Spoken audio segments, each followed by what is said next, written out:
Karnataka boards और corporation के chairman की लिस्ट दिल्ली हाईकमांड ने ये कहते हुए रिजेक्ट किया है कि कर्नाटका के 136 एमएलएस को हटाने में कांग्रेस के कार्यकर्ताओं का बड़ा हाथ है। कार्यकर्ताओं के बगैर ये जीत नामुमकिन थी।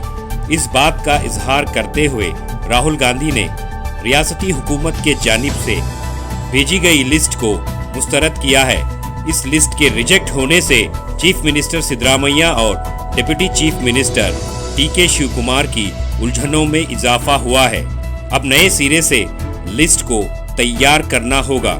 रियासती हुकूमत के लिए ये कोई आसान काम नहीं होगा। Bureau report, Atraf TV Urdu news.